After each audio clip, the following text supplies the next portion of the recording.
percakapan di media sosial. Kadang-kadang kami harus melawan bocil-bocil di TikTok gitu-gitu ya, tapi ya sudahlah gitu.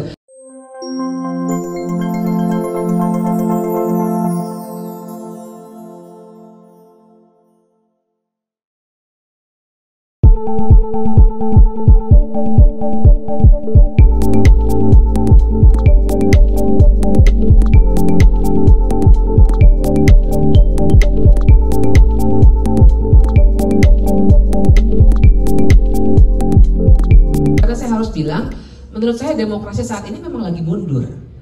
Kalau mau lihat secara kuantitatif, banyak sih indeks ya, tapi yang sering sekali dipakai itu kan The Economist Intelligence Unit, dia punya demokrasi indeks setiap tahun. Nanti Januari 2025 akan keluar yang 2024. Tapi yang tahun ini keluar, yaitu untuk 2023, kita itu jeblok.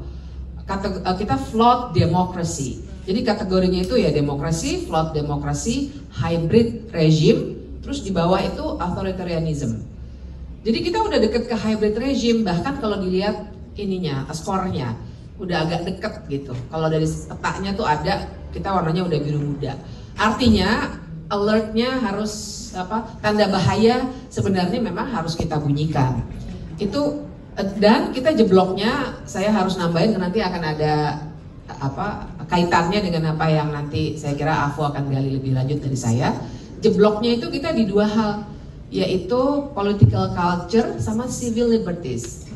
Kalau functioning of government ya kelihatannya kan baik-baik saja ya, walaupun buat saya itu kayak cangkang, kayak kerang gitu, cangkangnya memang ada dan mungkin bagus, tapi sebenarnya dalamnya kopong.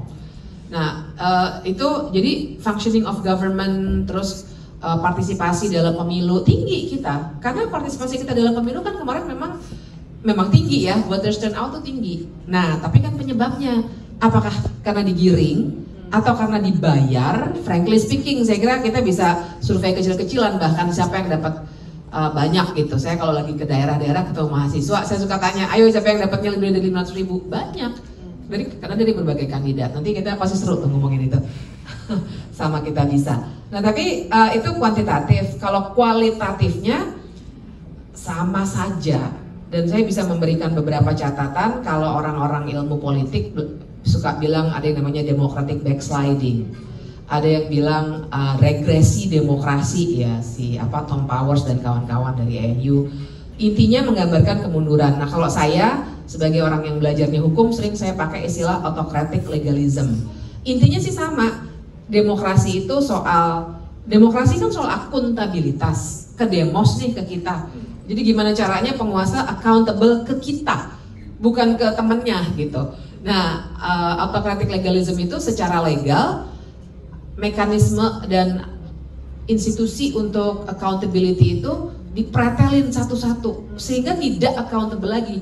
Tapi kita merasa nggak ada yang salah deh kayaknya, karena caranya legal. Keren banget ya dari segi kacamata mereka ya. Jadi saya sama teman-teman yang dari dulu udah bilang, guys ini salah sebenarnya, ini bahaya. Tapi susah untuk melawan pandangan yang umum, lazim, apalagi di dunia yang dipenuhi oleh banyak sekali percakapan di media sosial. Kadang-kadang kami harus melawan bocil-bocil di TikTok gitu-gitu ya, tapi ya sudahlah gitu. Tapi kalau kami ngomong gitu dari dulu, terus dibilangnya nggak ada yang salah, undang-undang KPK salah apa? Orang legal udah jadi undang-undang, undang-undang Cipta Kerja salah apa? Udah jadi undang-undang, padahal udah dinyatakan inkonstitusional, udah gitu dibuatin dalam bentuk perpu colongan, terus main diketok aja lagi sama DPR. Itu ilustrasi aja sih untuk menggambarkan memang sedang tidak baik-baik saja, cuma kelihatannya jadi baik-baik karena legal bentuknya. Jadi hukum tuh buat jadi cap yang salah jadi seperti benar, yang tidak adil jadi seperti adil.